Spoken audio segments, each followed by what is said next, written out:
Tak perlu kejar untuk habiskan 30 juzuk Quran. Mungkin ramai yang kata, bukan kita kena habiskan. Tak ada, kita tak kena habiskan. Pilih surah-surah yang kita familiar, yang kita selalu baca, go deeper.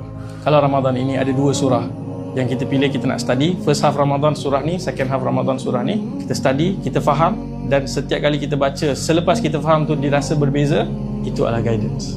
Ataupun hari ini banyak para asatizah yang mewujudkan bahan-bahan untuk rumuskan, faham juz 1 cerita pasal apa, surah ni apa tema dia.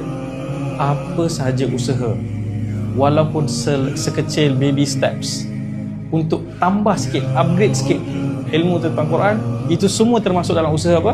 Tadabbur. Itu semua termasuk dalam usaha tadabbur. Lebih baik daripada langsung tak ada effort untuk nak faham, hanya baca, nak kejar habiskan. What's the point? Dia macam ni, macam doktor, kita pergi jumpa rawat, kita nak rawat roh kita kan. Doktor bagi prescription, dia tulis, ini ubat-ubat yang kamu kena ambil, ini benda-benda yang kamu kena stop makan.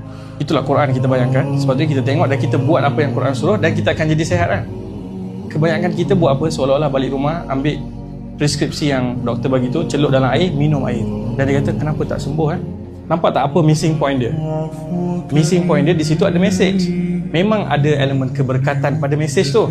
Membacanya pahala, setiap satu huruf 10 pahala. Tapi itu bare minimum. Kita bukan sekadar nak ulang-ulang tanpa kita ada apa-apa tahap kefahaman. Kita nak aplikasikan apa yang doktor bagi tahu dalam prescription tu.